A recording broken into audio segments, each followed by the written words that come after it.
All right, good afternoon, everyone. Welcome to the 2025 Manhattan City Commission Candidate Forum. Thank you for being here today, whether you're a voter, a supporter, a volunteer, community leader. Your presence helps strengthen democracy right here in our city. My name's Aaron, and I'll be serving as the moderator this afternoon. First, real quick, I want to talk about the host. Today's forum is hosted and moderated by the United Kansas Party, a new political party focused on practical, nonpartisan solutions, building stronger civic participation across Kansas.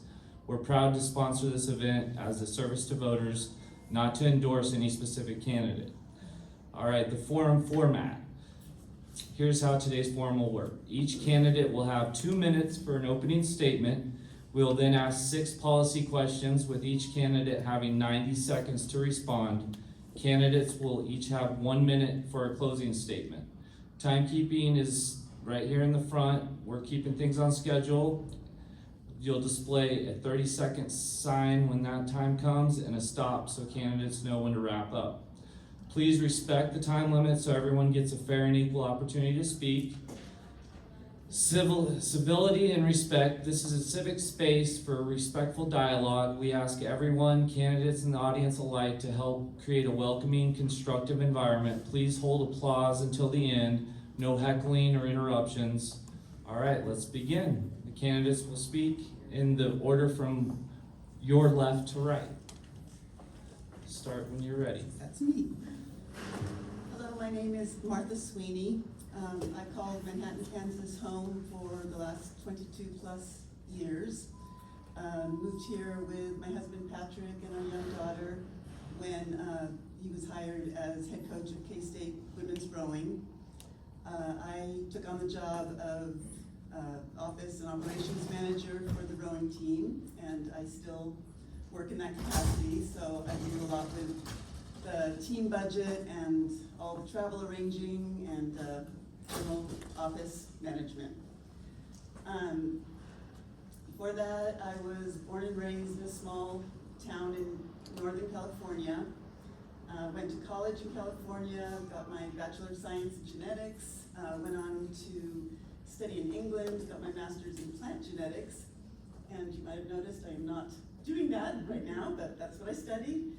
And my other interest while at both colleges was I also was a rower, so I spent a lot of time on the water and competing in rowing boats.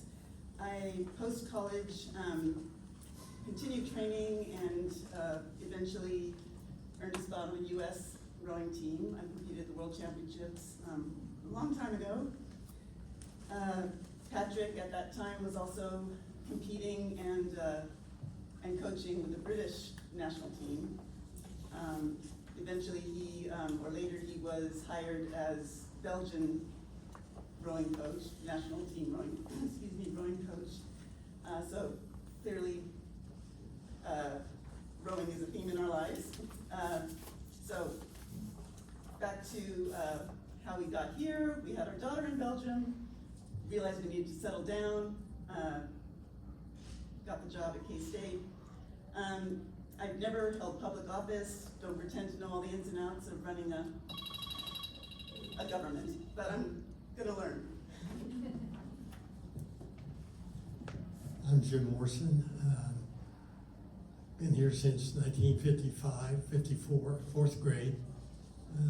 I was at Lee School when it was brand new, so you know how long ago that was. High school here, K-State, Washburn Law School. If you want more minutia, there's a fact sheet on the back table about what my career has been here in Manhattan.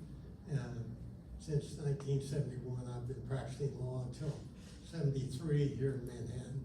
53 years worth, county attorney, private practice, a lot of criminal law, both prosecuting and defense.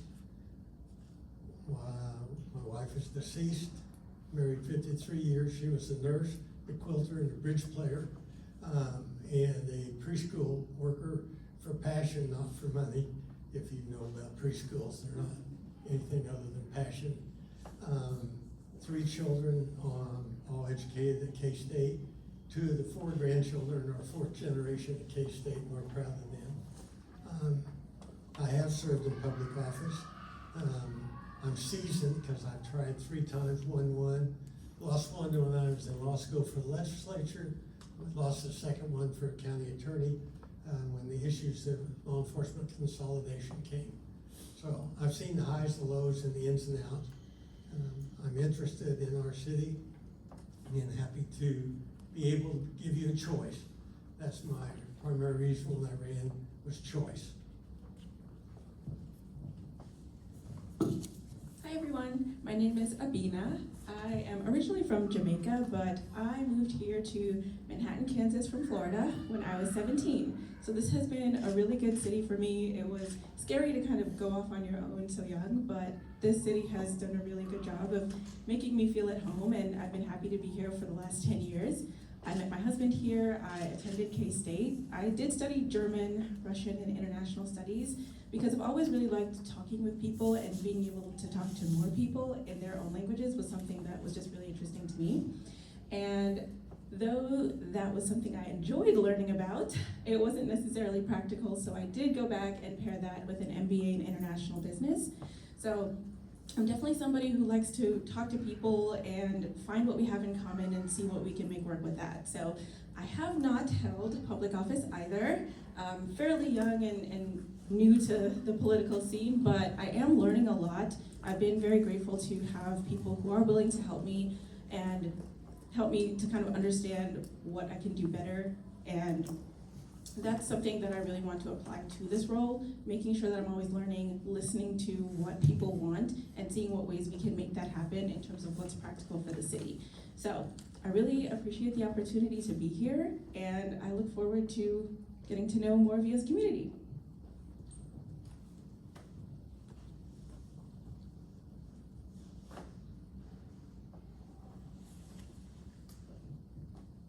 You ready? Yes, Okay. thank you. Hi, my name is Peter Oppelt, and I have been sitting on the Manhattan City Commission since January 1st, 2024, I guess January 1st. I grew up in the small enclave of Colorado Springs, Colorado, and joined the Army right after high school. From there, I bounced around, spent 9 years serving, and ended up in Fort Riley in 2012. And served my last 3 years there as an explosive ordnance disposal team leader. I got out of the Army in 2015 at the end of my contract and started studying at K-State in the pre-economics program in the College of Engineering, if any of you are familiar with that. It means I started as a mechanical engineer and switched to economics, as many people do, and graduated in 2018. After that, my wife and I had an offer to go work at the Federal Reserve in Kansas City, but we decided that we didn't want to leave Manhattan, so we stayed here. I took a job working for the Kansas Department of Revenue and in the Office of Research and Analysis, and I had the opportunity to do some really cool analysis on tax legislation and its impacts on both taxpayers and the state of Kansas. After that, I worked for the Kansas Department of Agriculture here in town, and did further analysis on the economic impact of agriculture and the agriculture industry, and was able to just really work with our legislative team. I was elected in 2023, and it's been the best experience of my life. Since then, I've really tried to work proactively to communicate with people and really just be in front of folks and make myself as accessible as possible. I see many of you have come to my coffees, and I think that's really been a great thing for me. Worked on a lot of different initiatives, including the workforce housing sales tax, changes to Manhattan Development Code, and worked with the rest of the commission to hire our new city manager.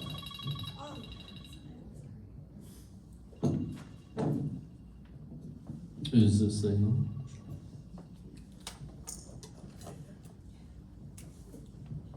Ready? Good afternoon, good people. I'm Andrew Von Lintel. I've lived in the Manhattan area metro for 24 years. Most of that time was in city limits, but I've also lived by Rocky Ford and in Wamego while commuting in. Came to K-State in 2001, graduated with a political science and geography degree in 2005. I got into financial advising for a company called Waddell & Reed in 2007. Was there through the big financial crisis of 2008. Did not like that. It was a tough time for the markets and my financial stability. I ultimately decided to leave the instability and began to do inventory management, first with GTM and then later at Via Christi Hospital. Recently, I've made another big change. I've started working at Big Lakes Development in 2023. Our clients are adults with disabilities, and as I'm continuing to build relationships with them, I am enjoying it more and more. Turning to the topic of the day, I'm here because I'm concerned about population or growth or lack thereof. I'm concerned about the debt limits of the city, the debt levels, and that we can risk pushing up against our debt limit that's instituted by the state. I just have concerns about tax levels and just for pretty much everything we've been raising our taxes. So I want to definitely slow that down. And I'll talk to you guys some more here in a little bit. Thank you. Hello, everyone. Thank you for hosting Kansas United Party. Appreciate that. And this is a wonderful turnout. So thank you all for coming. My name is Jayme Minton. I'm a 20-year resident as of this month of Manhattan. I came here to go to K-State where I received my bachelor's degree in sociology with a minor in anthropology. And I met my now husband then, and so decided to stay in town. He's local here. And after graduation, I worked briefly for Job Corps, and then have been at Metalurg for the last 15 years. That's a nonprofit retirement company in town.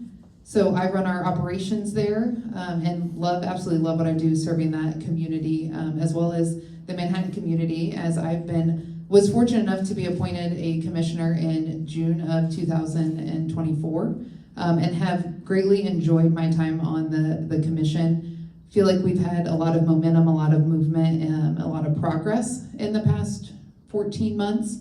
I hope today that you all walk away seeing, I think, my passion for Manhattan and for its growth.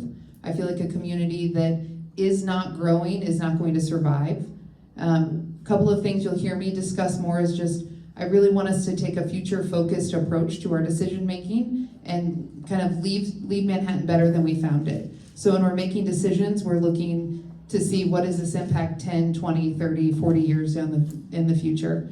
The other thing I'm very passionate about is finding ways to make Manhattan more investment friendly, and that's everything from helping individuals find ways to spend their dollars locally, home ownership, all the way up to major developments, which we've seen more and more progress in lately. So just thank you all for coming, and I'm looking forward to the rest of the questions.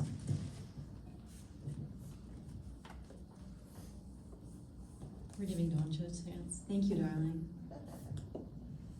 I'm ready. Okay, perfect. My name is Amber Starling. I am the founder and CEO of Goodwitch Cleaning Services. I've been here for 8 years. I started college, but the business got too busy and I had to drop out.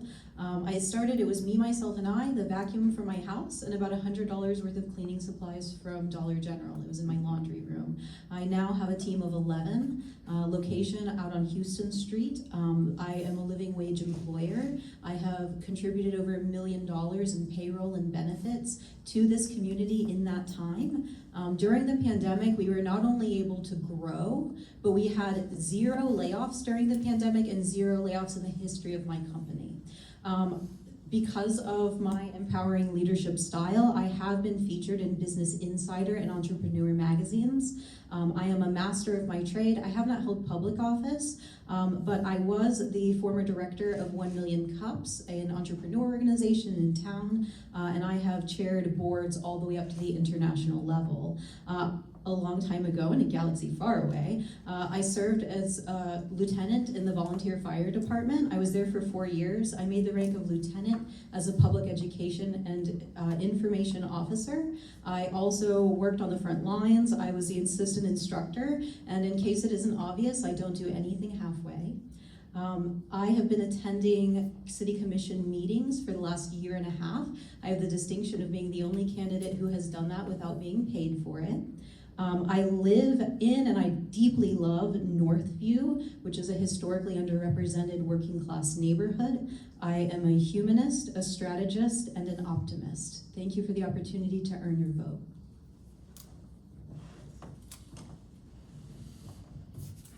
Ready? Hello there, everyone. Thanks to United Kansas for hosting this great event. I'm really pleasantly surprised by the turnout. So thank you guys all for coming and listening to us talk. I like to share the story of how I ended up in Manhattan. I came here for college in 2001. Grew up in Topeka, outside Topeka, came here, was looking at colleges, and I can to this day vividly remember the moment that I got out of the car. We were eating at Pizza Hut in Aggieville, got out of the car with my parents, and instantaneously made my decision. It just in my gut, I knew this is where I belong. And ended up going to K-State for 4 years, worked at the Collegian student newspaper where I served as editor-in-chief.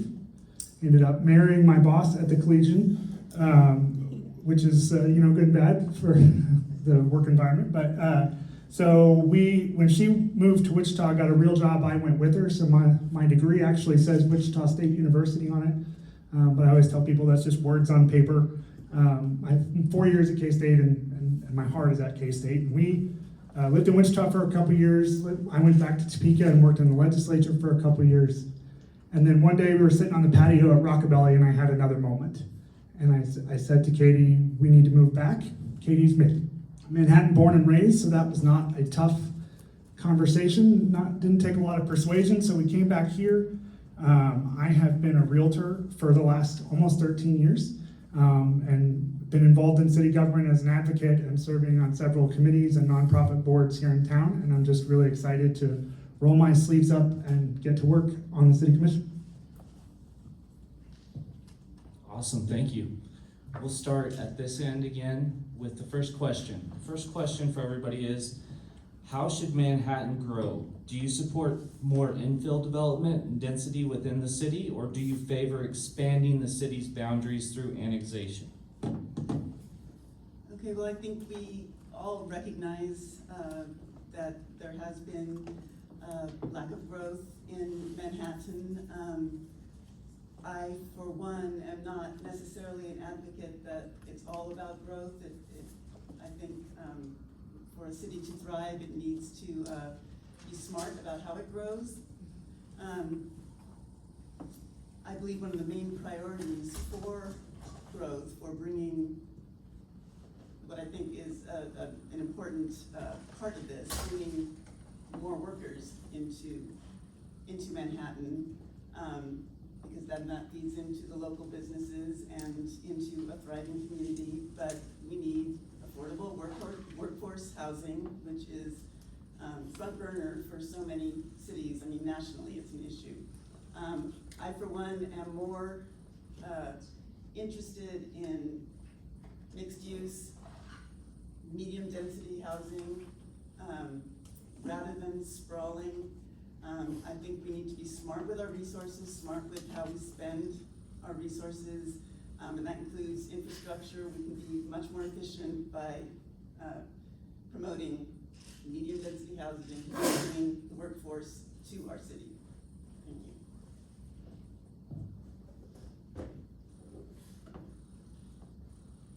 you. Well, it's one of those darned if you do and darned if you don't.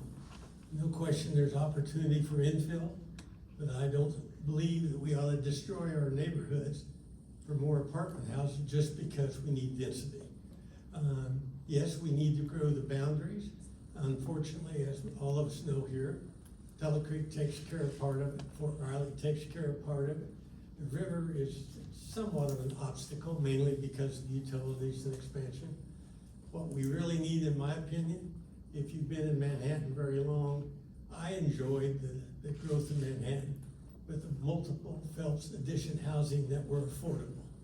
Now, affordable house when I bought mine in the Phelps Edition was $16,000. But as I told you, I've been here a long time. But there's still a need for that kind of quality housing. We don't have to provide everybody a house that their grandparents had and want to have when they start. We have to have a place they can live that they can afford. And I don't think what I see for affordable housing of $200,000 to $400,000 is affordable for a workforce environment. I agree that there is positive and negative to each of these, and so I think it would just make sense to really take a look at how Manhattan is looking. I think it's really nice that we're one of those cities that doesn't have this a certain amount of traffic, that we're not having those kind of problems because of how dense certain places are. And so I think that just taking a look at what would it look like if we were to do it this way or the other way, you know, making sure we have all of that information before we commit one way or the other, because we need to make sure that we are doing what is best for Manhattan, and we need all of the information to make that happen. So while both options could work for us, I think mainly not kind of rushing into one or the other. We've got to make sure that we're doing the necessary research to know what we're getting into, were we to go one way or the other.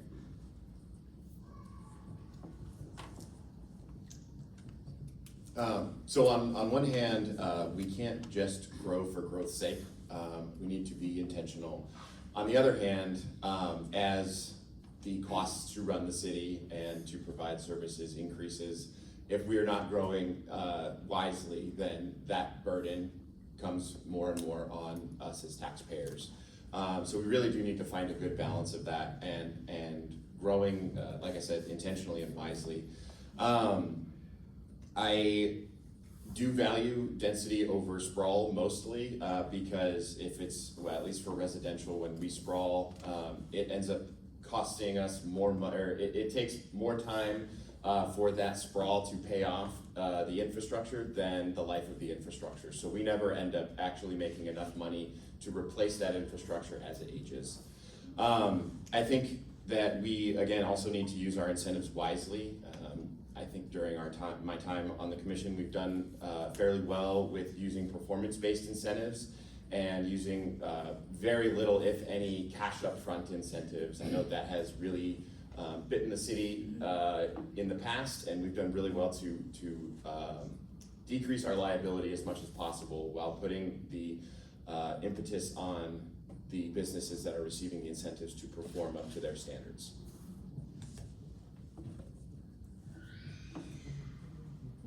Scott, you want to pass that down? Either one. I'm probably loud enough, but, all right. So, Manhattan, I mean, we should have more infill development and increased density in some areas of the city, but we need to be super careful with rezoning and be respectful to adjacent property owners. So, I mean, if there's 2 apartment buildings on a block, then I'm more likely to say, okay, there can be a 3rd apartment building on that block. But we also gotta be aware of parking. We also gotta be aware of, you know, how the neighbors feel about things. The real growth is gonna continue happening in Potawatomi, whether we do anything or not. I mean, they're gonna continue building houses over there. The question is whether we control it or not.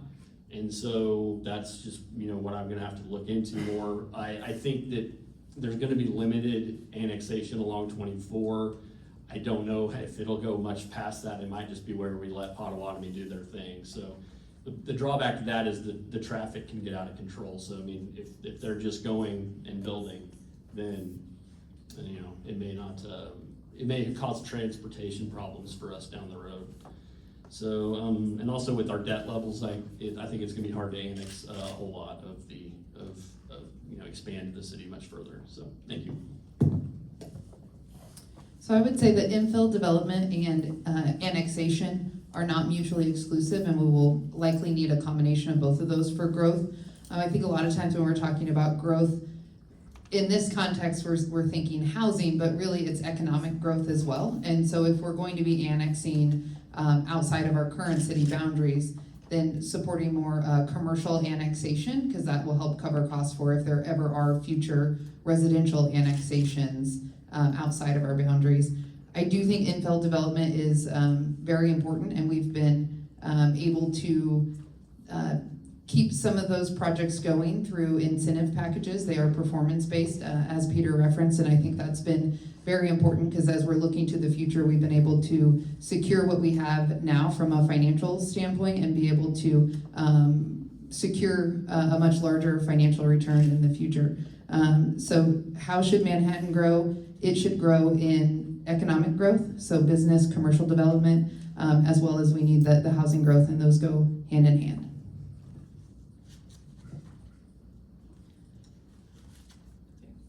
When it comes to annexation, it's very easy to look at it and be hopeful about the increased tax revenue, but it is very important not to lose that object permanence and not see the increased infrastructure costs. We already cannot afford the infrastructure that we have.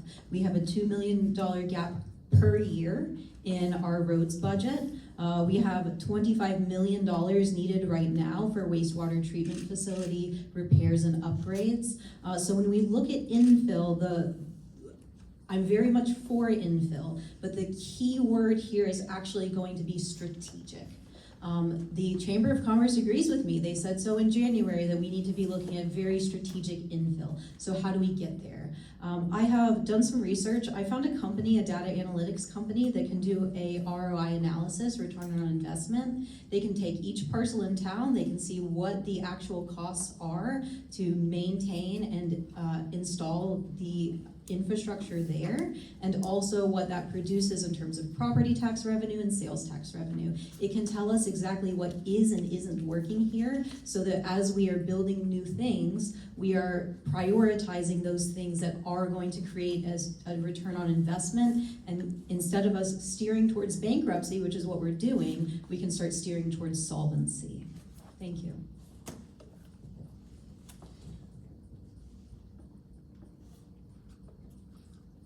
Well, I think my general answer to this, probably anybody who's listened to me talk has heard me say, we have an all of the above problem, we need all of the above solutions. And so my answer is yes. I think that we need to be really careful. I've heard the word strategic and intentional. I think those are important words. I think we've been paralyzed by fear of making anyone angry for a long time in this town. And so what happens is we end up doing nothing. And this is why we did a housing study in 2000, and then we did another one 20 years later that said the same thing, because we didn't do anything. So I think we need to be really intentional and strategic. Instead of letting growth happen to us, we create the growth. We do it smart and intentionally. I think the Phelps houses are a perfect example. 5 years ago, you couldn't sell a Phelps house for $150, and now several of them are starting to break $300 in 5 years. We cannot survive doing nothing in the housing market anymore. It's simple supply and demand. There's more demand than there is supply. And how do you break that logjam? You have to increase supply. And the way the economics of real estate and home building are, without any kind of subsidies, you cannot get sub $300,000 product. You just can't. So if we're gonna say we're not gonna subsidize, like someone on this table have advocated for, then we need to understand that we're only going to get $500,000 Colbert Hills homes from now on. All right, thank you. We'll start with Jim with this next question. What specific policies would you support to increase access to affordable or workforce housing in Manhattan? Well, first of all, I'd like to have a definition of what is affordable. Who are we talking to? Who are we talking for? What are we talking about? Are we talking about the bricklayer, the concrete guy, the carpenter, and the plumber? Or are we talking about lawyers, accountants, architects, and engineers? They can afford what they want with time. We also, I think, maybe as a generation, and I'm probably on the front end of that generation, failed to necessarily tell our young people, my children included, who have bigger, newer houses than I have, and I believe I can afford, that that's reasonable for them to expect that on the first job, first out. And so it's a combination of things. How do we define what is workforce? What is in fact affordable? On $30 an hour, $40 an hour, they can't afford a $350,000 house, even if both parents working. If they're married, if a single person is difficult. I think we have to be careful how we subsidize housing. Is it the taxpayer's responsibility to pay for housing? Some things we have to do in support of our utilities and services, but I don't see that it is a government responsibility on a local level to fund housing that is $300,000 or more and not defined as affordable.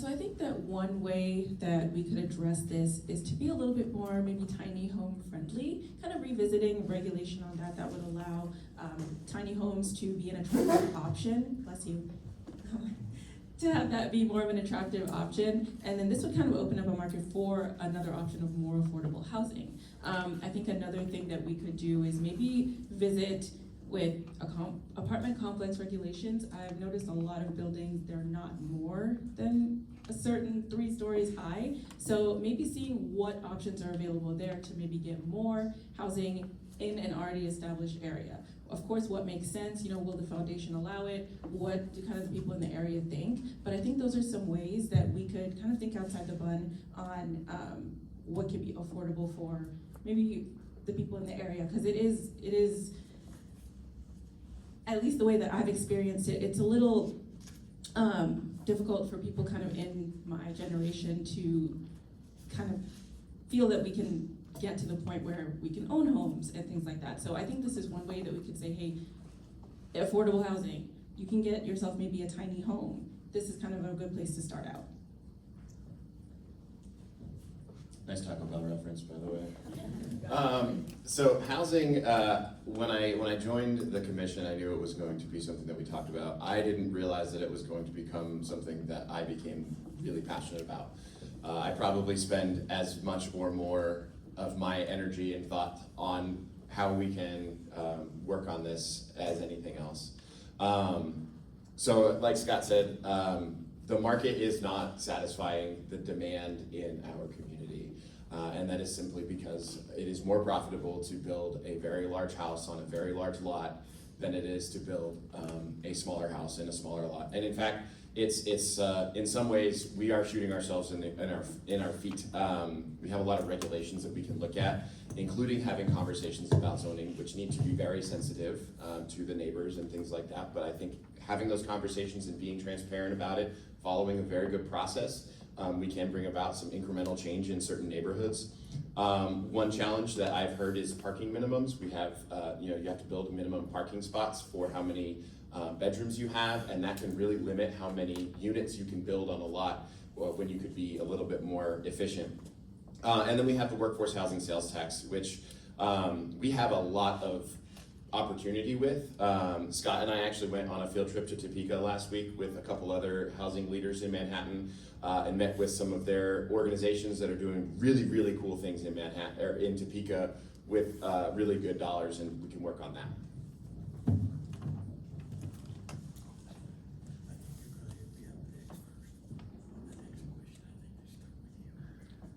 So when I look at it, I mean, the easy way to make housing a little bit more affordable is to lower property taxes.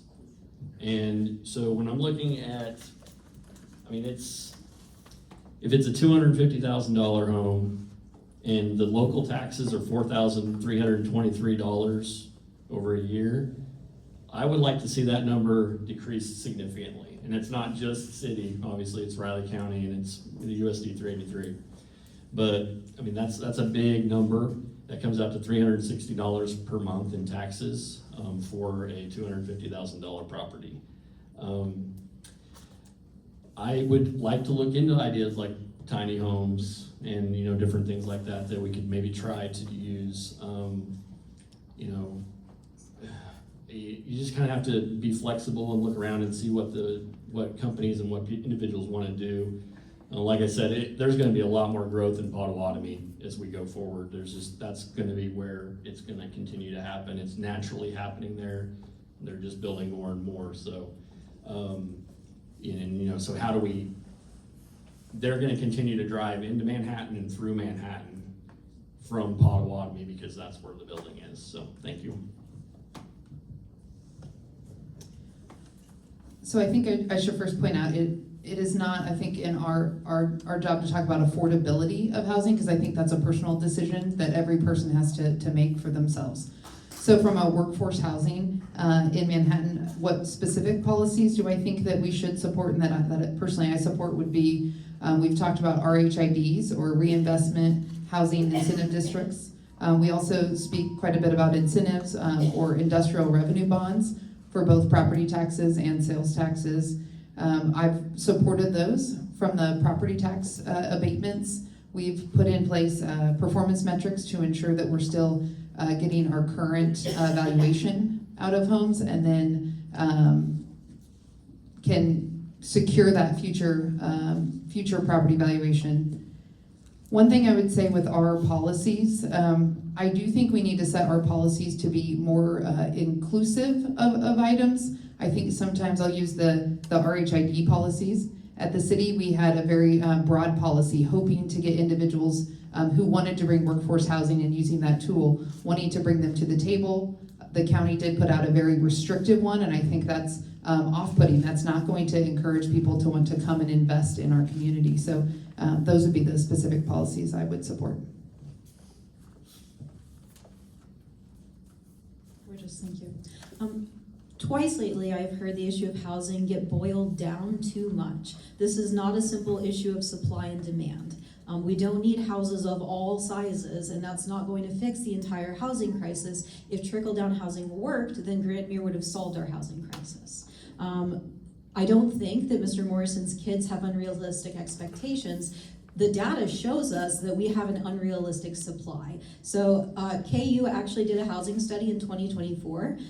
The results were, he said, there's a commonly held belief that the United States has a shortage of housing, but the data shows that the majority of American markets have adequate supplies of housing available. Unfortunately, not enough of it is affordable. So when we talk about workforce housing, you're talking about very round numbers, between 60 and 100% of the median income. Those are not like low-income housing. These are working class individuals. We're talking about teachers and nurses and firefighters and police officers. That's what workforce housing is and who it serves. I think that to solve it, we have to actually use incentives for workforce housing. Recently, I would have not voted yes for this, and I appreciate that Commissioner Oppelt didn't. We gave Commerce Bank $2 million in property taxes that they didn't have to pay, $549,000 in sales tax that they didn't have to pay, and they told us there was no workforce housing in it. Hutton Construction owns it. They're an $87 million a year company. Thank you. I've heard some things, sorry, Doctor, are we ready? Heard some things that I agree with. I think we definitely, and I've been saying this in realtor circles for years, we need to increase the diversity of product. We're not gonna build our way out of this problem with 5-bed, 3-bath, walkout basement, 2,700 square foot house on a quarter-acre lot. Those days are over. That's not gonna solve the problem. But I've also heard a lot from some further down on this table about the support for infill housing, except we've had several infill housing projects come up in the last few months and year, and there's been opposition from a few people at this table to every single one of those. So this is why we get nothing, because when people come up with ideas, they get shot down by everyone that says it's a bad idea, but no one comes up with solutions. And so that's part of one of the reasons that I want to run, is I'm here to solve problems. Once we identify the problem, that's great. Now let's find a solution. But what we do is we sit around and talk about the problem more, which doesn't solve anything. So we need to be much more intentional about that. We've done a good job over the last couple of years of starting to move things in that direction. Peter mentioned our field trip to Topeka, and as a former Topekan, I'm never one to say we should be more like Topeka, but they have something called neighborhood revitalization districts that overlay areas on a map where if you build new construction or do a major overhaul on a property, and that you get a property tax rebate for a certain number of years. And this is homeowners, not necessarily developers. Homeowners getting property tax money back for investing, say, south of Points or Old Northview. So, thank you. I would like to add what I believe one of the roles of the city commission can be is to kind of change preconceived ideas as to attitudes about we need a lot more single-family houses. I think that is, yes, old American dream, but I say old because I think we are past that time of thinking in those terms of the single-family home. When I was advocating for medium density housing, I linked that with mixed use as well. I think that combination of that idea can actually enhance a community. I did live in Europe for a while. It's a very, it's a more common way of housing and residence and doing business. And it means people are interacting more. It's just a happier way to run a city, if you ask me. I miss that, to be honest. I think in terms of the additional traffic, we definitely need to also focus on ATA, public transportation. I think this is definitely solvable, and I'd like to see more smart buildings, smart renovating, incentives, not subsidies. All right, thank you. We'll start with Sabina. What is your philosophy on managing the city budget? Would you support increasing the mill levy or cutting services to balance future budgets? Yeah, so I'm not really interested in going the direction of increasing the mill levy. I think that a lot of us are maybe feeling the pain of that. We're seeing in the future that there's chances of it going up again, and that's not making a lot of us feel very good. So I think this is the opportunity to start to think differently about ways that we can make money for the city. What I would like to do is take a closer look at where the money is going. Let's make sure that we can account for it all. Let's make sure that we're using it efficiently, that we're making sure our dollar is going as far as it can in terms of what we're allotting the money to do. And then, what are things that are giving us the results that we're looking for? What are things that maybe we have to revisit once our budget is heading in a better direction? There's ideas to increase the city of, there's one that would be like encouraging more local spending through the use of, for example, Good Samaritan tickets, right? When we're invested in our city, the city will do better, people will want to stay. So if we're incentivizing people to do good things in our city, we're rewarding that with a Good Samaritan ticket, that's gonna go back to our businesses, which is gonna come back to our city. There's different ways that we can think to bring more money in that doesn't put the burden on us as the citizens.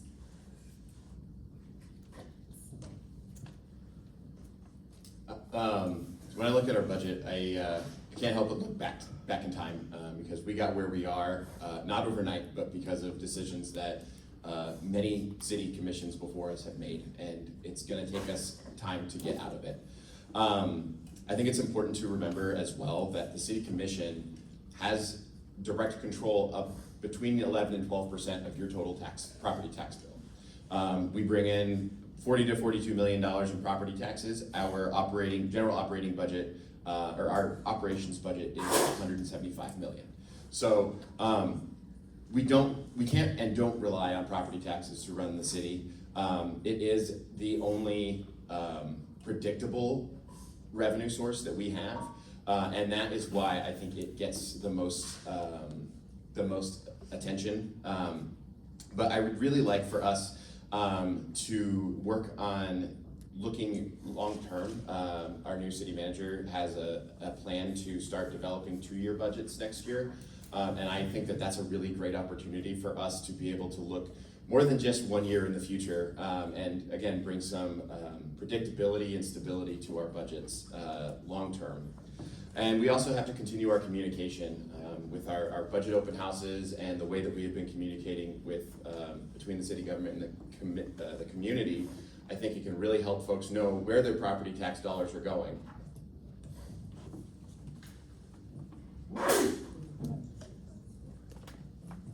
So budgeting for me starts with the previous year's expenses and revenues. Then any special projects that come out, we take that out of the budget. Then we start looking at adding urgent projects, urgent hires. So we're starting to add back into it. A cost of living adjustment comes next for the hourly employees, especially it's a labor market where it's harder to find employees. After that, we look at other projects, regular full-time hires, competitive wages, or property tax breaks, and see if we can add them to the budget. In the current situation, I believe property tax breaks are a bigger priority after recent tax increases and inflation pressures. So just overall, we're really putting stress on a lot of the middle and the lower income how, just citizens, and we're just really stressing them out.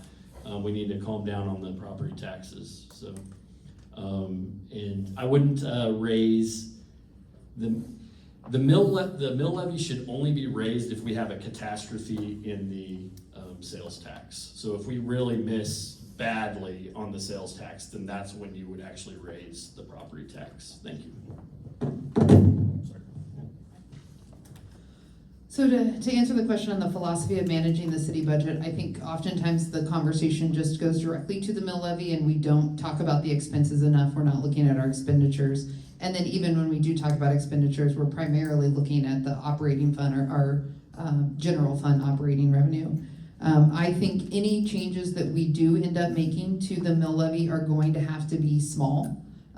Either way, whether that's reducing the mill levy or increasing the mill levy.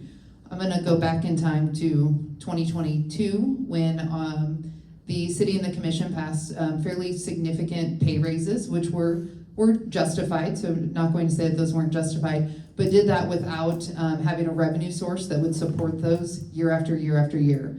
In addition, a lot of one-time ARPA money was spent as if it was going to be received annually.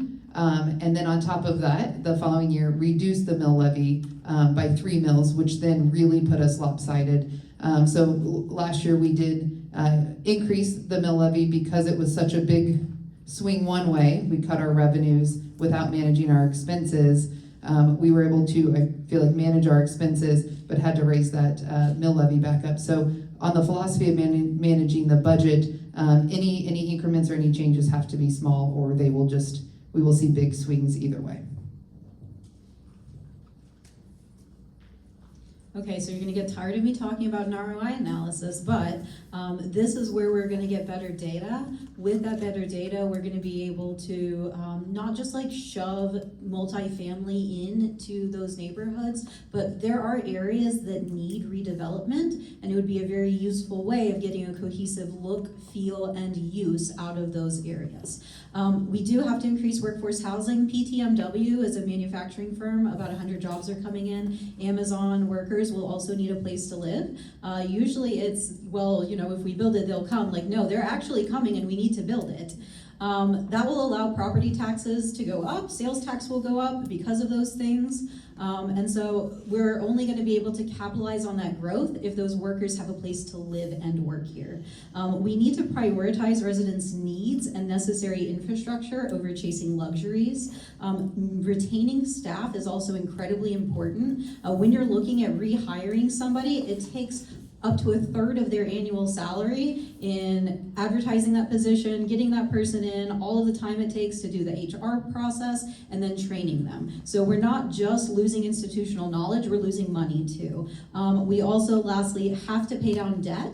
If you look at our budget, about 9% of your money goes to the city. It's going straight to paying down debt.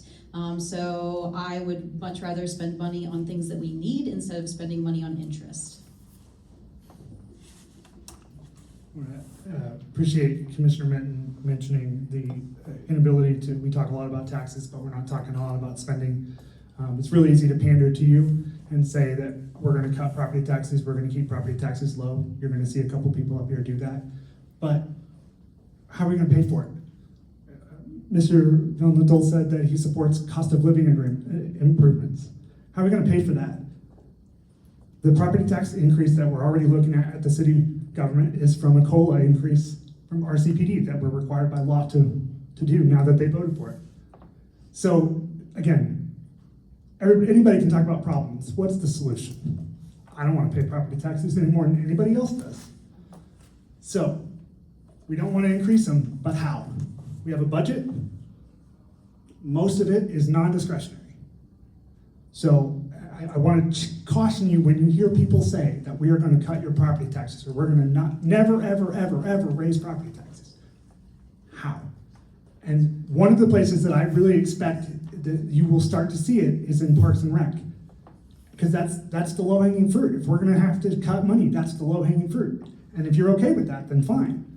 But I remember a couple years ago when we were having problems at Parks and Rec and youth sports, and this town set its hair on fire. And rightfully so, because there was stuff that needed to be dealt with. But if you want to vote for someone who will swear to you, I will never raise your property taxes, no matter what, there are going to be consequences to that, and most people in this community aren't going to like it.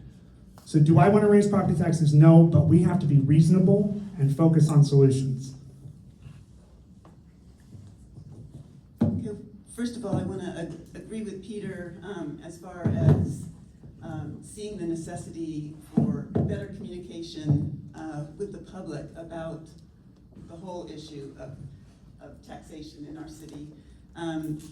I, as a commissioner, would want to encourage hearing diverse perspectives on the issue, hearing from the community. What are the community's, not just wants, but really immediate needs first?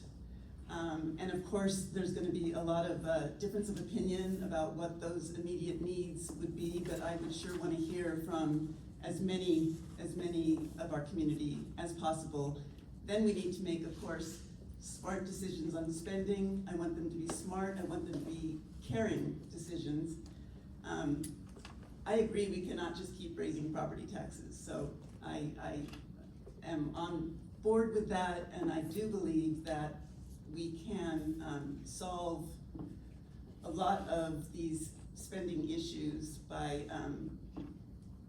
knuckling down and listening to our community. That's my perspective.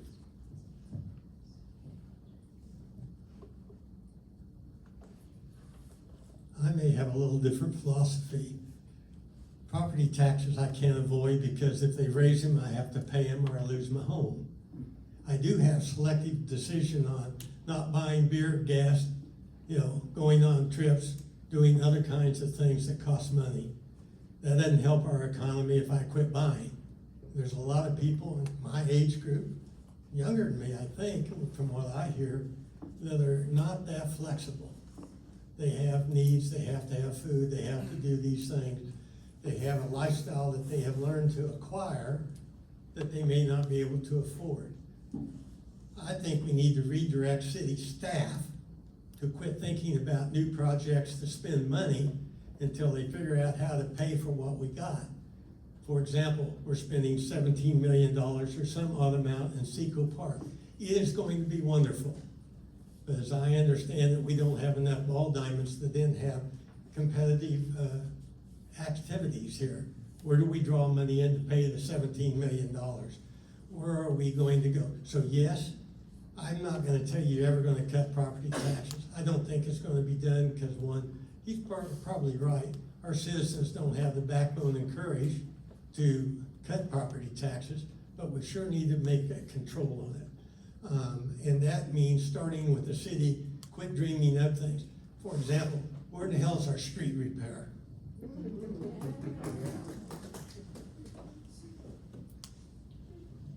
Thank you. We're moving on to the fourth question. How should the city commission support parks, libraries, and public spaces? Do you believe we are adequately investing in these services? We'll start with Peter. Well, I think that everybody has a different interpretation of what basic city functions are. And I think it's important to acknowledge that and for everyone to be able to feel like they have their voices heard in what those are. And it's important for us to, again, remember that we are all a community and we're trying to do what's best for our community. And so we've got to compromise on some of those things. Specifically with Parks and Rec, I believe that parks and, sorry David, but recreation services should be considered a public good. I think with our, the transfer of, or the new for-profit, pay-for-play recreation, sports teams and things like that, it is really leaving a lot of kids out of the opportunity to try a different sport. I don't want to have to pay, $200 for my kid to decide that he doesn't like baseball after a week, but the cost for a recreation team is very reasonable. As far as roads, I think that is always going to be a challenge. We have a lot of roadways that are failing recently ahead of time because they were built with poor concrete, and we did not know that at the time. And so we're having to prioritize those before we were planning to. And we're gonna need to continue to prioritize and again, maximize our communication to maximize our ability to repair those roads with limited resources.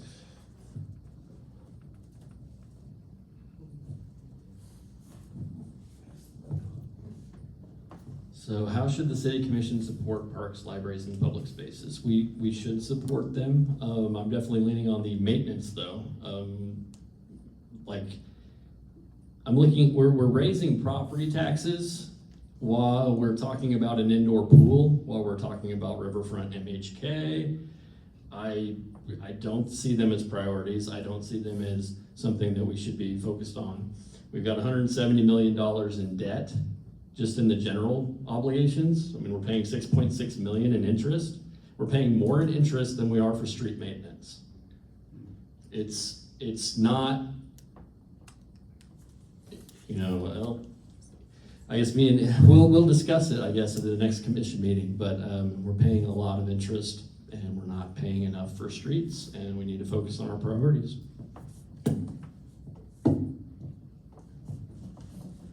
So in supporting specifically parks, libraries, and public spaces, I think the term adequate is probably a hard term to define. Are we supporting those? Yes, I think each person will say whether or not it's adequate enough or are we doing enough. I will say most of what I would group in, we've got our library, we've got our Parks and Rec. We would not be where we were if it wasn't for the rest of the community and the greater community, because all of those entities typically have a friends of, for instance, Friends of the Zoo, Friends of the Library, our Parks and Rec Foundation. And so we are, I see that being private and public coming together to support all of those. I do think from a city commission level, we have been emphasizing more of our infrastructure and those needs over what we're doing in there.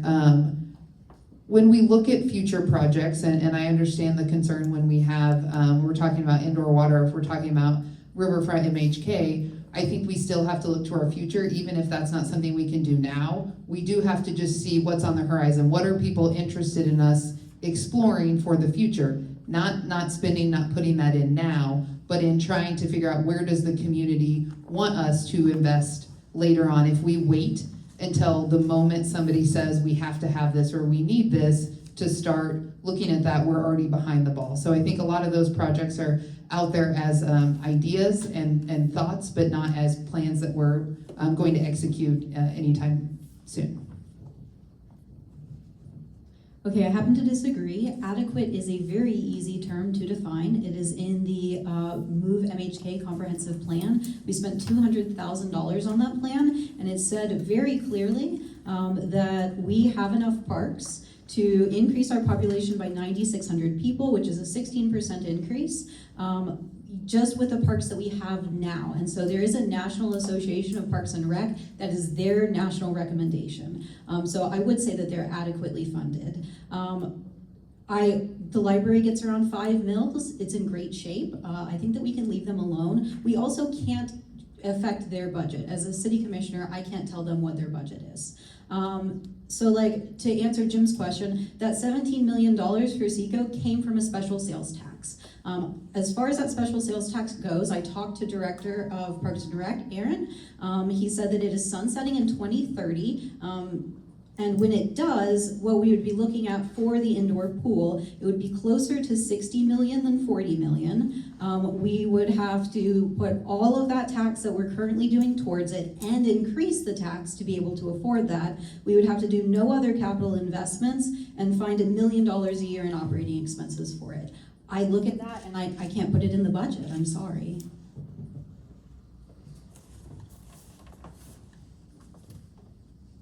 Before I get to this question, just to kind of respond to a general comment of kind of where we got, how we got here, and the way we got here, and Commissioner Minton alluded to a little bit, is we had some ideologues on the city commission who prioritized their campaign promises to not raise property taxes over fiscal responsibility. And so we did things on debt instead of using the mill levy, and those chickens are coming home to roost. So as you walk through this election, let's not do that again. We have to be reasonable about how to do it. You can't support everything and then still say cut the mill levy. It doesn't work that way. As far as parks, Katie and I, one of the greatest joys in our lives is we coach youth sports for Manhattan Parks and Rec. It's incredibly important to me, and to Commissioner Oppelt's point of, these are the kids that aren't gonna be college baseball players and college basketball players, but they're still being a part of something bigger than themselves. They're getting physical activity and they're having fun. And that environment where the only definition of success is that they come out again next year, will go away if the city doesn't provide adequate things for Parks and Rec. So it's not that we need more parks or anything like that, but we need to keep supporting recreational activity in this city. And that's just something that's very important to me, so thank you.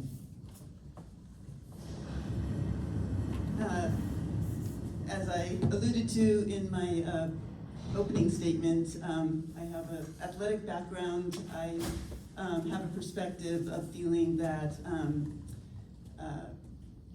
recreation, exercise, the options to have various ways of doing it are as important as clean water and clean air. I think it is such a quality of life issue, and so I am very much for supporting as much as possible the building, the maintaining of the different options that both kids and adults have in this city.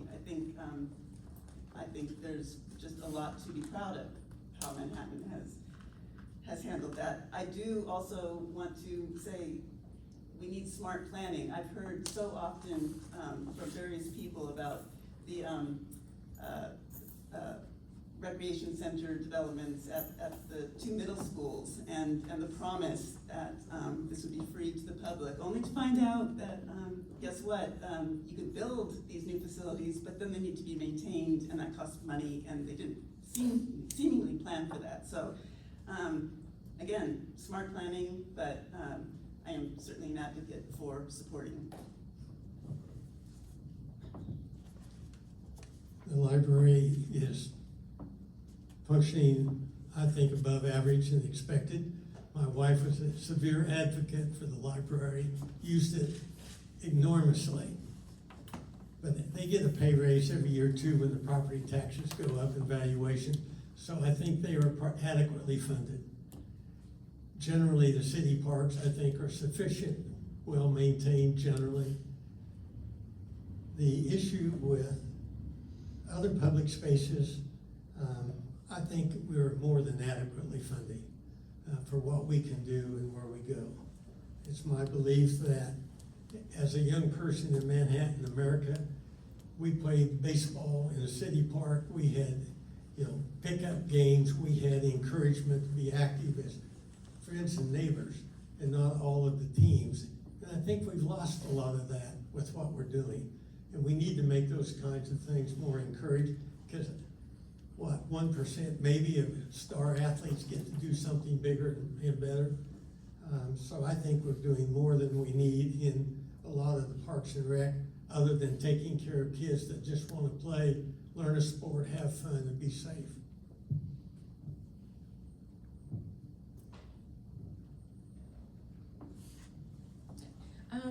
I do think that these public spaces, the parks, libraries, the public spaces, I do think they're adequately funded. I go to these spaces, I'm happy with how they look, especially our parks. Our library looks great. These new recreation centers that we've had, the Douglas, the Eisenhower, these kind of spaces, I'm happy with how they look. And I think that if anything, we could focus more on encouraging more use of these spaces. Let's get more of our community out into the parks together. Let's become more of a community. Get to know your neighbor. Go play tennis. Pickleball is picking up. Let's find ways to connect there, right? And so that's a way I think that we could utilize these spaces more, encourage more of the community to come out. And I agree that the maintenance of these places is something that we're gonna have to be keeping in mind, but I think that that's one way in terms of adequate space, utilization, investing in it. I think that's some way that we can all as a city contribute to making it more of a community space too. right, thank you. Our fifth question, what role should the city play in addressing homelessness, mental health, and substance use?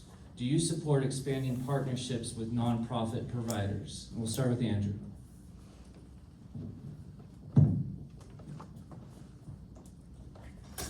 All right, so I want to continue to maintain the strong relationships that the city has developed with Pawnee Mental Health Services, Be Able, the Crisis Center, the Manhattan Housing Authority, and the Manhattan Emergency Shelter.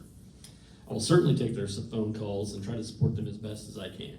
I want to encourage the city to take a regular homeless census with these agencies and try to get emergency contact info when possible. I want to see regularly updated literature that can help police, churches, and the general public direct where citizens should be getting the most help. So for me personally, I'm not directly in this space. So like, I would like to just have a pamphlet and be like, okay, this citizen has this problem. Which support system should I take them to? You know, and that's where, you know, do they go to Be Able? Do they go to somewhere else? So that's kind of where I think we should kind of focus on and make sure the communication is open and then we're talking about things. And then, you know, I've got contacts at my church and a lot of churches are supporting, and then also a lot of, we can, you know, Aaron, I think some of the folks are good at grants and different things and working on things. So it's just, you know, you're talking to people, making sure the problem isn't getting worse. I talked to Mr. Pete about homelessness, and his, basically what he was saying was that we're not seeing like crime or anything, they're existing, you know, and he also didn't feel like it was growing, but that's why we're gonna do a census. So I think the role that the city currently plays in addressing homelessness, mental health, and substance abuse or other needed things, I think where we're at is appropriate. We contract with providers who are subject matter experts. The city, they are not subject matter experts in any of those areas. They're in infrastructure and running a local government. So I do want to point out, I like that we are contracting with other entities. From whether or not I would support expanding partnerships with nonprofit providers, I would support our partnerships and do support with our essential needs, basic human needs. So those that are supporting food, shelter, transportation. I would like us to look at how we're doing that and how can we support them more on the front end and help individuals be more self-sustaining, those organizations in the long term. It feels like a lot of times when grants are out there or funding's out there, it's specific to a singular project or requiring some of these programs to create new projects in order to get funding for something, when really what we're contracting them is to address a larger issue, not to drill down to one small thing. So I think, yes, increasing our partnerships, helping our basic and essential needs grow in what they're currently doing is very important to us. Okay, with $557,000 a year, that's, by the way, close to what we gave away to Commerce Bank in sales tax. With that, we support 19 social service agencies, and that's only 1% of our budget. Those guys are doing a lot with a little. They are doing a fantastic job, and we do need to continue to support them. I think that we do have to consider expanding the support that we provide them. I'm not going to go into the nitty-gritty on the catastrophic effects of the federal budget cuts on the local economy and local humans. A, there's not enough time. B, you don't really need to read between the lines when there's blood spilled on the page. We, like states and local government, are going to be left picking up the pieces. The economy is worsening. Housing is getting harder and harder for people who are working to afford, and their need is going to increase, period.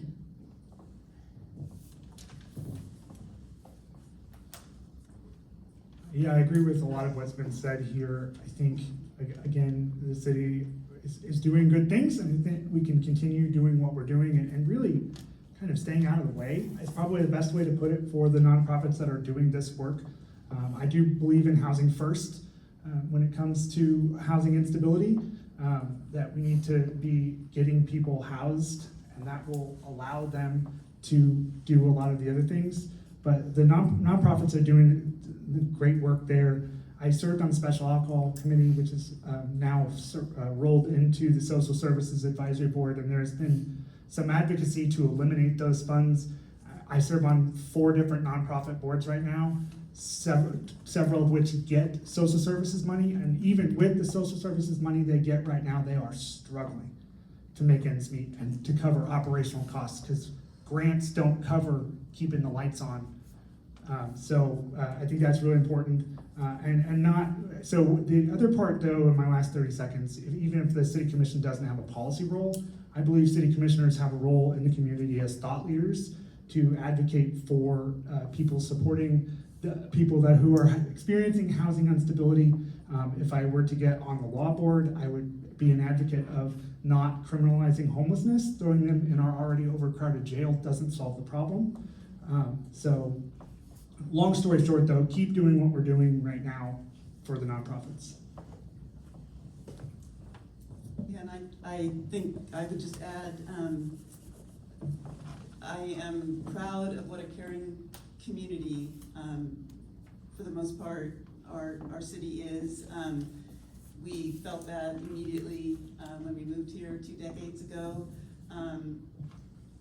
I want to reiterate what Amber just said about how much tougher things are going to start getting, and I just want to make sure if I was a member of the commission that we certainly maintain very open communication with these nonprofits that are doing such important, often very thankless work for our community.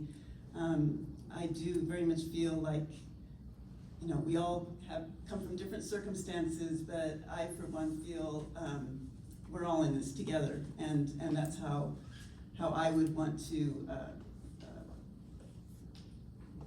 make policy, or if not policy, to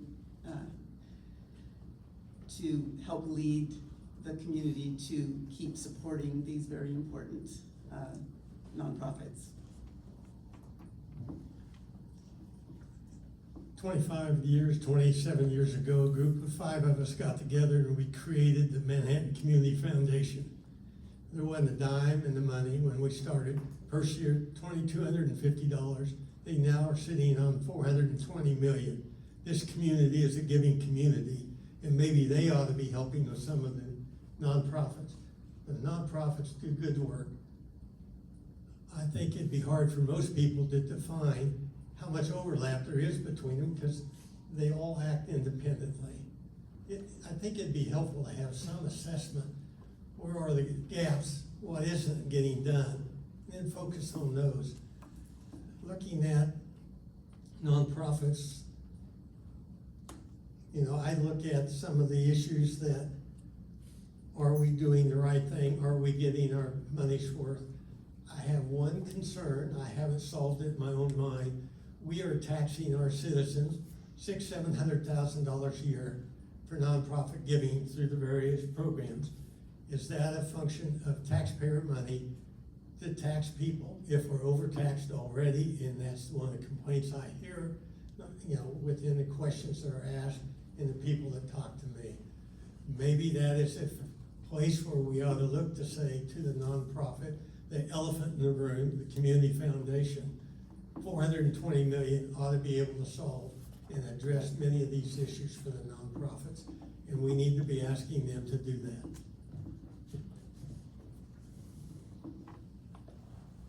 Yeah, so I agree that the city's role in this is appropriate, and leaving the subject matter to the subject matter experts is going to be better for our city. In terms of supporting the expanding of the partnerships, depending what that would look like, they are doing a good job, and as we've discussed, they're doing a lot with little, but what that support could look like, if that's something that's feasible for us, absolutely. But again, making sure that that burden's not being put on the citizens that are feeling a lot of the taxes that are coming to us. So just taking a look at what that would look like, what's gonna make sense for our city, that's just gonna be the main point for me.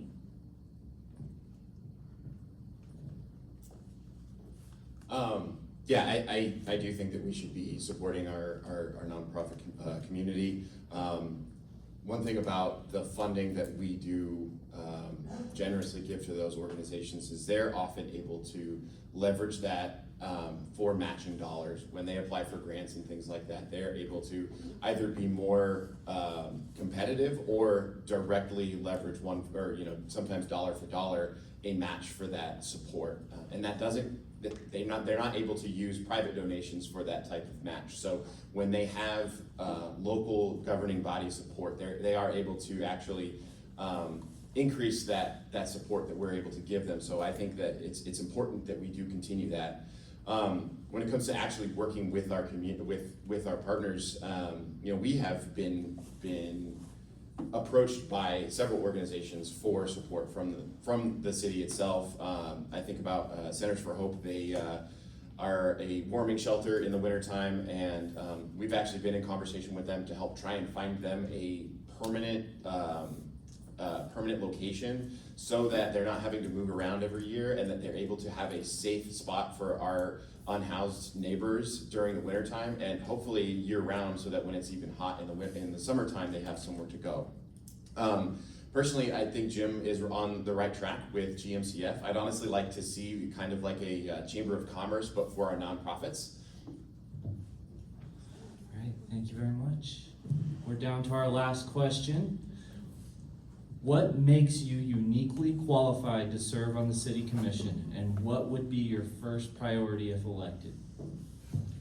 Yeah, we'll start with Jayme.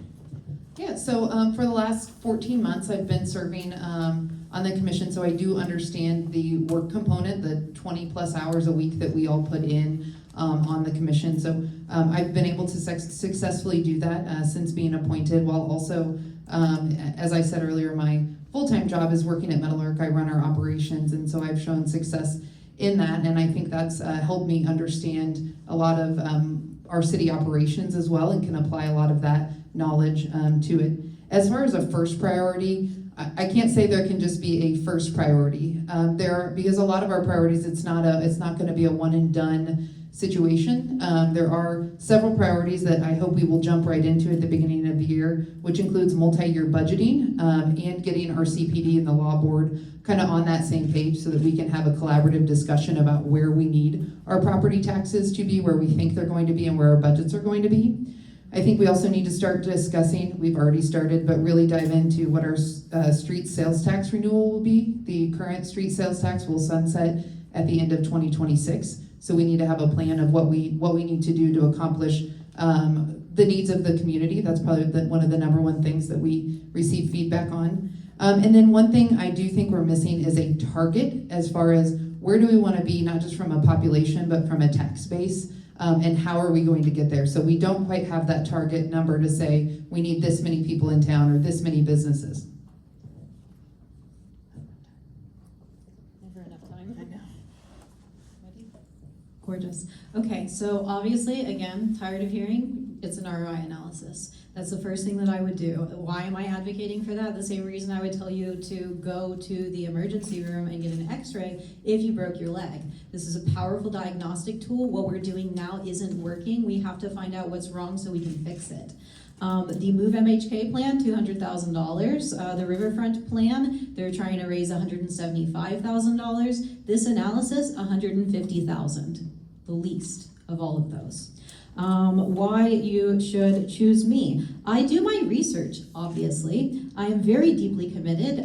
When I was in the fire service, there was a day that I outworked 7 men in 80 pounds of gear and 100 degrees with a 103-degree fever and 2 ovarian cysts. I built a $1 million a year company with my blood, sweat, and tears. I have been spending 7 to 10 hours a week on the commission for the last year and a half for $0. And I live in the food desert on a floodplain that we call Northview. I have rough hands. I am working class, and I can advocate for you guys in the working class better than anyone else.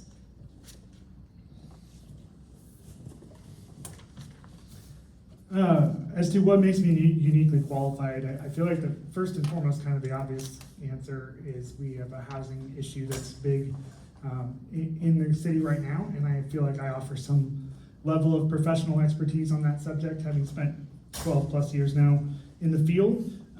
As far as, I approach this with a nonpartisan view. I feel like I always joke that my liberal friends tell me I'm too conservative, and my conservative friends tell me I'm too liberal.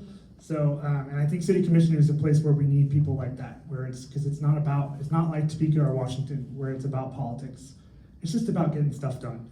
And so my first priority, my number one first priority when I first get there is to learn. I think that all of us up here bring a lot of expertise, but we, truthfully, those that aren't on the commission, if we're being honest, don't know what we're doing yet, and that's okay. But the key is to know that we don't know what we're doing yet and try to learn. And I also think we need to start being nice with the other local government entities and be able to sit down and be grown-ups, all of us, and stop playing hot potato over trying to get things on someone else's budget and just say what's best for the community. And the last thing is, and in some ways the most important thing is, I'm a giant nerd and I love this stuff. I genuinely am passionate and excited about like learning how to pave roads and doing all those things. And I don't, the staff and the subject matter expertise, but I am weird in that I love talking about this stuff. So I'm looking forward to it if I'm lucky enough to get elected. So I would also agree that a priority to me would be the exchanging of information and discussions with the other governmental agencies. I feel there's been some examples recently of the city commission, going one way, the county commission going the other. I feel like, did they talk to each other? And some of these issues, dealing with different budgets, but we can talk and help each other to sort some of these things out. We're all, in the end, have the same goal of making our community the best it can be. And I go back to the issue of workforce housing, because I just feel that is such an interrelated issue when it comes to sustainable growth, to supporting our local businesses. I just feel the health of our communities, the thriving of our community. So that would be my main priority. What makes me qualified? I don't know about uniquely. As I already stated, never held public office. What I do, the strengths I do possess, strong core values, guided particularly by a sense of fairness, but they must be fact-based decisions that we make for our community. I'm a good listener. I want to hear all different perspectives and opinions. It's the only way we can make the best decisions.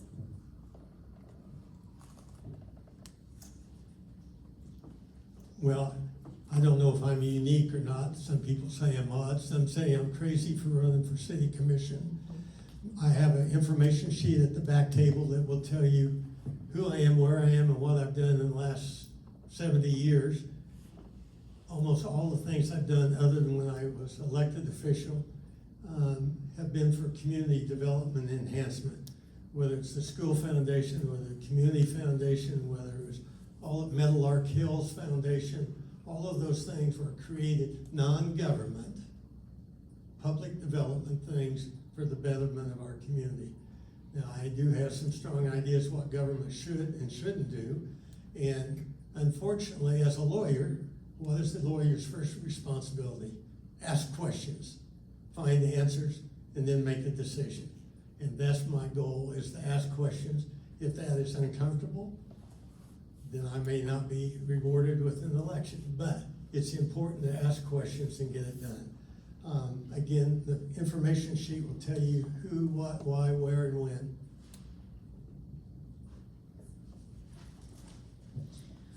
All right, so what makes me qualified to serve on the city commission? I have experience having worked with the Kansas Department of Commerce. I've been to different areas of this state and kind of gotten a little bit of an insight of different ways that other communities are working. And so that's gonna help generate ideas for what can push Manhattan forward in the direction that we'd like to go. One of the things I would personally like to prioritize is getting our budget on the right track. Once we can get a better idea of what needs to be done and how we can do it, then I think we can build around that so that we make sure that we're hitting that goal to get us further out of the debt that we're in. One thing that I really want to focus on once we're able to know where we're going with this budget is to really focus on Manhattan as a local community. We've been great to put up things that really makes us a great place to visit, but I want this to be a great place to stay. I know I love Manhattan. I want other people to love it and want to stick around. And so we're gonna have to invest in what's gonna make sense for our locals, our people that live here. So focusing on the community, utilizing those public spaces, getting to know each other, and just investing in becoming the kind of community that is hard to leave. So I think what makes me unique is my willingness to communicate. I have, like I said a couple of times, been really working to be available and upfront with folks, either through sharing videos on social media, hosting events for folks to come out and just have a conversation, or just being out in different events. I am always willing to have a conversation. I'll always tell everybody, you're not gonna agree with everything that I do, but I am more than willing to sit down and have a conversation about why. And I will always do my best to be able to explain why, if I did or did not support something. Sometimes it might be kind of boring and technical, but I'll always be able to have an explanation for why I did or didn't support something. And I think we really need to work on our communication and building trust between the community and our government. I think some priorities, aside from communication, is housing for sure. That's gonna take a long time. And making sure that we are looking long-term and not just looking at our next election cycle or things like that, but really looking for how the decisions that we make are gonna impact the city and this governing body 10, 15 years down the road.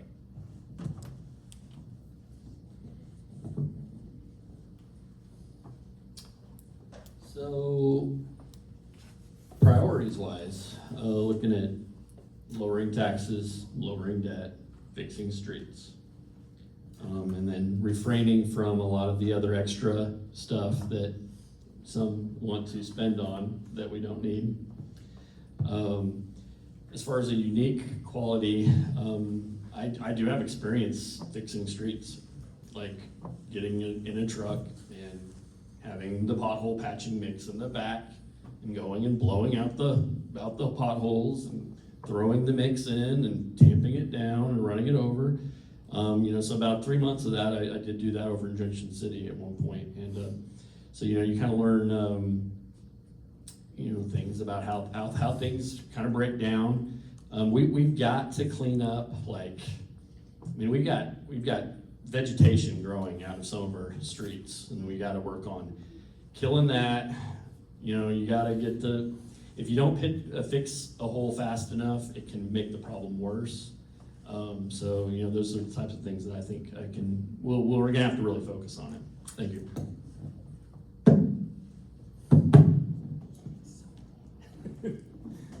All right, thank you. So that concludes our questions, and we're just going to have a 1-minute closing remarks. And let's go ahead and start with Amber. Wonderful.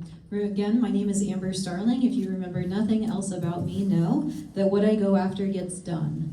I have a very simple platform, if you want to call it that. These are actually just the core values that I bring to the table, and I want to be reflected in the problems that I solve as a commissioner. 1, data-driven, human first. We have to find reality, but remember that the decisions we make affect people's lives. 2, needs over wants. We have to stop prioritizing luxuries and focus on residents' needs and necessary infrastructure. 3, we have to focus on townies, not tourists. It is absolutely ridiculous to believe that a visitor can outspend or outcontribute to our town, and we've got to start prioritizing the people who live here year-round. 4, seek sustainability. Fiscal sustainability is, can we afford this long-term? When we can afford things long-term, we're not having to redo it. We talked about having cheap concrete and having to redo infrastructure. Thank you. 1 minute. I don't know if I've ever talked for 1 minute in my life. Well, again, I'm Scott Seel. I'm running for City Commission like everybody else up here. And I think what I would want you to leave here knowing about me is that I'm just a neighbor, your neighbor, looking for solutions and trying to get things done. I don't care who gets credit. I don't care who gets blamed. I just want to solve the problem. And I don't want to spend a bunch of time focusing on the problem and complaining about it and say, okay, we've established it, let's fix it. And a lot of people are asking me in this campaign to make a pledge to them that I will always do this or I will never do this, and I won't do that. The only pledge that I'm willing to make, and the only pledge I believe anybody seeking elected office should make, is that I will inform myself, I will listen to all sides of the parties involved, and I will do what I think is right based on the information presented to me and what is best for the city of Manhattan. And sometimes that's going to make the left mad, and sometimes that's going to make the right mad, and that's just how it works. So appreciate your vote. First, I'd like to thank United Kansas for conducting this forum and for all of you for being here. I believe that a city's budget is a direct reflection of a city's values, how we serve our community as a whole. I learned from my years in the sport of rowing that the best results come from how determined you are as an individual to perform your best, but equally how well you work as a team, and the two must go together. Should I be elected, I'll bring that attitude to the commission. You can trust that a vote for me, Martha Sweeney, is a vote for all who call Manhattan home, our workforce, our business owners, our students, our retirees, all who make the Little Apple the special place and community that it is. Thank you.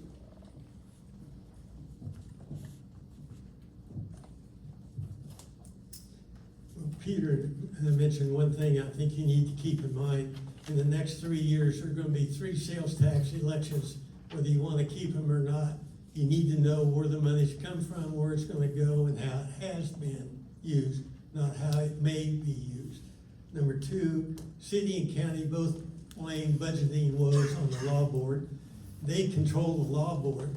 When they wear the city hat, they complain. They cost too much. When they wear the law board, they seem to forget everything they thought about when they were city representative. They need to take control of the law board budget to some extent so we don't have this fight over who's doing what.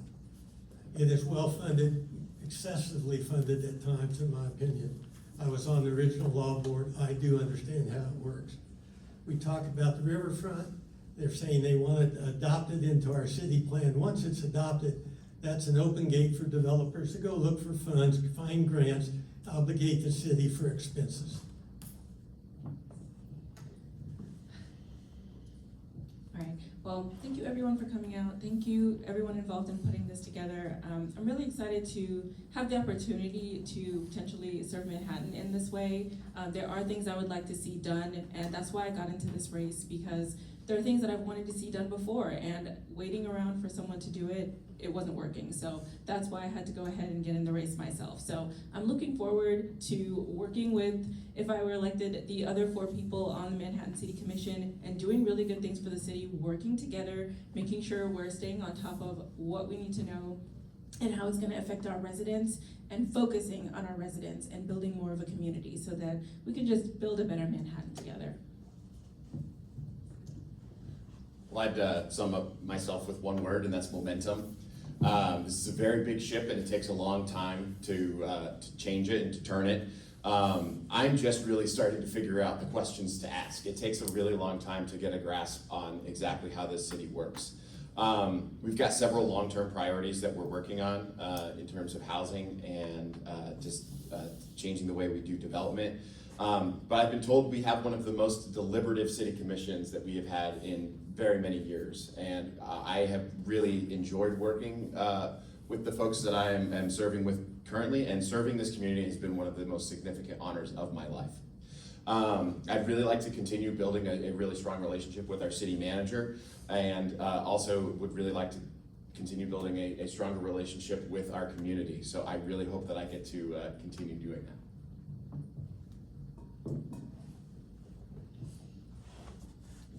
In the opening, I was discussing how we were getting off track.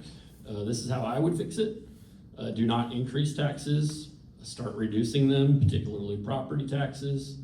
Our city can make houses more affordable by reducing taxes. lower the debt so we're not paying $6.6 million of interest out of the general fund each year. If we're committed to not adding to the general obligation debt, our city's finances will gradually improve and help lead to real growth. Streets, we've got to do a lot of work on streets. We've got to make the street maintenance more efficient, go over the plan. Maybe we need to add more staff or readjust them, but we have to clean it up. It's bad. I appreciate the opportunity to chat with you all today. My name's Andrew Von Lintel. I appreciate your vote. Thank you.